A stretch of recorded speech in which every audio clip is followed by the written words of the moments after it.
이 책 주인공의 아버지를 사람들은 움베르토라고 불렀다. 리보르노 출신의 상인이었던 그는 설탕에 절인 과일을 팔았다. 그렇지 않아도 작은 그의 키는 큰 머리 때문에 더 작아 보였다. 소문이나 사람들의 평판을 신경 쓰지 않는 여자들에게는 비정상적으로 큰 움베르토의 머리가 매력적으로 보일 수도 있었을 것이다. 그 머리는 완고함과 중압감, 그리고 욕망을 암시했다. 리보르노나 피사의 상인 계급에 속한 여인들은 대부분 멍청했고 그들 사이에서 그는 괴물로 여겨졌다. 여자들은 그를 라 베스티아라고 불렀는데 보통은 그의 무례함이나 심술궂은 눈매, 거만함을 일컫는 말이었지만 여자들이 그 말을 사용할 때는 그 속에서 무의식적으로 느껴지는 매력을 환기시키면서 동시에 억누르는 날것의 의미도 포함되어 있었다.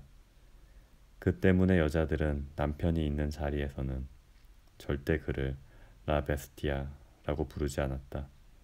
그 단어는 오후에 있는 여자들끼리의 대화 자리에서만 튀어나왔다. 움베르토의 아내 에스더는 한때 자유주의자로 활동하다가 당시 리보르노에 살고 있던 한 유대인 기자의 딸이었다. 그녀는 20살에 움베르토와 결혼했다.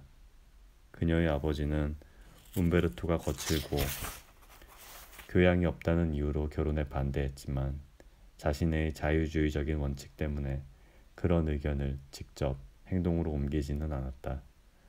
그녀가 21살이 되었을 때 그녀의 아버지는 갑자기 세상을 떠났고 아버지의 죽음 이후로 그녀는 자신의 건강하지 못한 몸에 대해서 의문을 가지기 시작했다.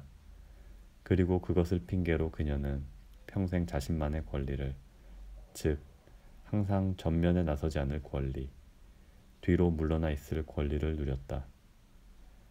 움베르토는 자신이 마치 유령과 결혼한 것만 같다고 생각했고 그녀 쪽에서는 주변 여자들이 남편을 뭐라고 부르는지 몰랐을 때부터 이미 자신이 짐승과 결혼한 것 같다고 생각했다.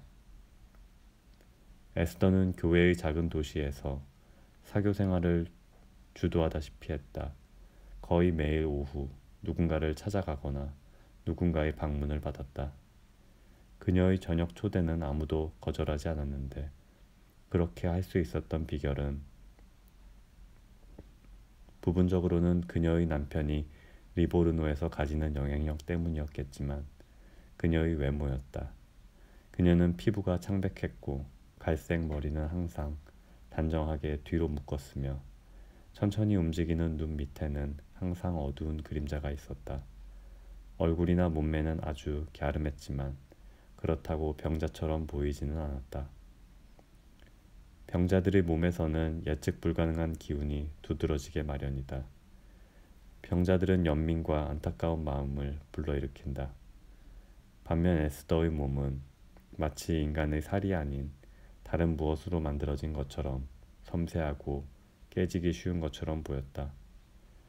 그 몸은 아주 정교하게 마무리한 물건처럼 영원히 변하지 않을 것 같았다. 리보르노에 있는 친구나 지인들 사이에서 에스더의 그런 외모는 비범한 영적 기운을 나타내는 표시였다. 그들이 바라는 바를 이해하고 있는 사람이 그녀였으며 그들보다 믿음, 아름다움, 영혼에 대한 갈망, 용서, 순수, 효, 사랑에 대해 더 잘 알고 있는 사람이 그녀였다. 대화 도중에 누군가 자신의 영적인 경험에 대해 이야기를 할 때면 그는 항상 그녀를 돌아보며 확인을 받고 싶어 했다. 그녀가 고개를 끄덕여 주거나 그저 천천히 시선을 내리는 것만으로도 말한 사람이 자신의 이야기가 인정을 받았다는 것을, 자신이 진실을 말하고 있다는 것을 확인하기에 충분했다. 그녀와 단둘이 있게 되면 여자들은 항상 자기들 이야기만 했다. 이야기를 할 때 여인들은 최대한 자신을 숨기며 이야기했다. 마치 자신을 숨기면 숨길수록 그녀의 동의를 얻은 후에 생기는 만족감도 커지는 것 같았다. 그들이 원하는 것은 그녀의 동의였는데 그 동의는 그들이 말을 마치는 바로 그 순간에 얻을 수 있었다. 그녀가 관심을 가지고 들어주고 그에 대해 아무런 말도 하지 않았기 때문에 그들로서는 자신이 했던 혹은 앞으로 하려는 어떤 일에 대해 그녀가 동의한 게 틀림없다고 생각했다. 여인들에게 에스더는 자신들과 같은 성을 가진 고의 신부 같은 존재였다. 하지만 그 모든 일은 그녀의 남편이 없었더라면 불가능했을 것이다. 움베르토가 없었더라면 그녀는 그저 성인처럼 보이는 대신 정말 성인으로 여겨졌을 것이고 그것은 그녀의 사회적 지위에 치명적인 일이 되었을 것이다. 그런 상황에서도 그녀는 여전히 영적인 기운을 가질 수 있었겠지만 지금과 같은 지위를 얻기 위해서는 다른 무엇보다도 그녀가 그들을 대변해 줄 수 있는 사람이라는 점이 중요했다. 바로 리보르노의 부르주아지들을 말이다. 그녀가 설탕에 절인 과일을 팔아서 성공한 사업가의 아내라는 사실 덕분에 그녀는 사교계에서 가치가 있었다. 뿐만 아니라 그녀의 남편은 악덕 상인인데다가 매너가 없고 욕심만 많은 사람이었다. 사람들은 그런 남자와 함께 살다 보면 아무리 그녀라도 타락하지 않을 수 없을 거라고 생각했다. 그리고 바로 그 타락 때문에 이겨낼 여지가 없는 그 타락 덕분에 그녀의 영적인 기운은 그들에게 허락되지 않을 만큼 크고 과분한 것이 아니었다. 마찬가지로 에스더 같은 아내를 둔 덕분에 움베르토도 극단적이기만 한 사람이 되지 않을 수 있었다. 그녀가 없었더라면 그는 그저 방탕한 남봉꾼으로밖에 여겨지지 않았을 것이다. 그녀가 있었기 때문에 사람들은 그가 길들여진 거라고 믿을 수 있었다. 이 책 주인공의 어머니는 26살의 여인으로 이름은 로라였다. 로라의 어머니는 미국인이었고 돌아가신 아버지는 영국 군대의 장군이었다. 나는 서로 만나본 적이 없었던 로라와 에스더가 나란히 있는 장면을 그려본다. 움베르토의 머릿속에서는 분명 그렇게 두 사람이 나란히 서는 일이 있었을 것이다. 로라는 금발에 키가 작고 코도 조금 낮고 펑퍼짐했다. 에스더 옆에 선 그녀는 땅딸막한 어린아이처럼 보이지만 그녀가 풍기는 분위기는 전혀 어린아이 같지 않다. 에스더만큼 우아해 보이지는 않지만 그녀 역시 비싼 옷을 세련되게 입을 줄 안다. 로라는 아주 설득력이 강한 목소리로 끊임없이 이야기하고 에스더는 그녀의 말을 듣는다. 에스더의 손이 가늘고 섬세하다면 로라의 손은 야무지고 단단해 보였다. 상대방에게 동의하지 않을 때 로라는 갈색 눈을 크게 뜨고 노려보았지만 에스더는 그저 눈을 감을 뿐이었다.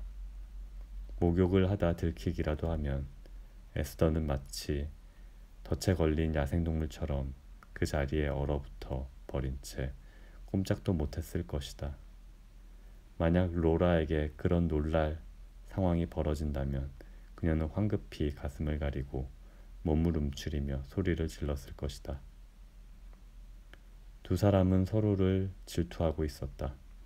로라는 움베르토를 졸라서 본 사진 속의 에스더가 자신에게는 없는 여성성을 타고난 것 같아서 질투했고 에스더는 움베르토가 미국인 정부에게 돈을 너무 많이 쓰고 있다는 점 때문에 질투했다. 로라는 17살에 뉴욕에서 구리광산을 가진 백만장자와 결혼했지만 결혼 생활 2년 만에 남편과 헤어진 후 유럽으로 건너와 파리에 있던 아버지와 파리에 있던 어머니와 함께 지냈다. 그녀와 움베르토는 3년 전 제노바로 가는 여객선 안에서 만났다. 움베르토는 로라가 생각도 못했을 만큼 집중력을 가지고 집요하게 구애를 했다. 로라가 어머니에게 쓴 편지에 따르면 움베르토는 그녀가 마치 클레오파트라가 된 것 같은 느낌이 들게 해주었다. 두 사람이 탄 배는 마침 이집트에서 출발한 배였다. 두 사람은 배에서 내리자마자 베네치아에서 한 달을 함께 보냈다. 그녀는 어머니에게 보낸 편지에 이렇게 썼다. 그가 밤마다 악사들을 불러서 곤돌라를 함께 타요. 그건 평생 기억날 것 같아요. 자기 손이 가재처럼 생겼다고 농담도 해요. 엄마도 분명 그가 마음에 들 거예요. 그래서 아직 파리에 데려갈 수 없어요. 그는 어디에나 친구들이 많은데 여기서도 꼭 가봐야 할 무도회가 있대요. 나한테 드레스를 하나 맞춰주고 싶어 하는데 엄마가 믿을지 모르겠지만 저는 가고 싶지 않다고 했어요. 대신 둘이서 무라노 섬에 다녀왔어요. 그 후 3년 동안 두 사람은 밀라노, 니스, 제네바, 루가노, 코모 등 여러 휴양지를 함께 다녔지만 움베르토는 절대 그녀를 리보르노 근처로는 부르지 않았다. 그와 함께 있지 않을 때 그녀는 어머니가 있는 파리의 부유한 미국인 거주 지역에서 지냈는데 자기의 이탈리아 애인이 설탕에 절인 과일을 거래하는 상인이라는 건 절대 알리지 않았다. 그녀는 성악 수업을 들었고 니체의 이론을 흥미있게 읽었다. 잠시 떨어져 있다 다시 만날 때면 자신을 향해 다가오는 움베르토를 보며 그녀는 자신들의 관계가 말도 안 되는 것임을 새삼 확인하곤 했다. 그의 섬세하지 못한 태도와 돈 문제와 관련된 이탈리아 사람들 특유의 고집 때문에 그녀는 상처를 받았다. 뉴욕에서라면 움베르토는 그녀와 그녀의 친구들이 절대 눈여겨보지 않은 식당의 종업원 정도밖에 못 될 남자였다. 하지만 그와 함께 1시간만 보내고 나면 그의 단점들은 생각나지 않았다. 그건 마치 그가 떠나기 전에는 절대 혼자 나올 수 없는 성에 들어가는 것 같은 기분이었다. 그 성 안에서 그녀는 정부이면서 동시에 어린아이였다. 그녀는 그 안에서 우울할 때든 들떠 있을 때든 그가 주는 장난감을 가지고 놀았다. 창을 통해 바깥 세상을 볼 수는 있었지만 절대로 바깥에서 성 전체를 볼 수는 없었다. 그 성이 바로 그들의 연애였다. 그를 만나지 않고 지내는 몇 달 동안 그녀는 그를 생각할 때면 그녀를 향한 그의 열정과 그를 향한 자신의 감정이 어떤 장소인 것 같은 느낌이 들곤 했다. 그곳은 여러 번 찾아갈 수 있는 곳, 심지어 꿈속에서도 찾아간 적이 있는 곳이었지만 영원히 머무를 수는 없는 곳이었다.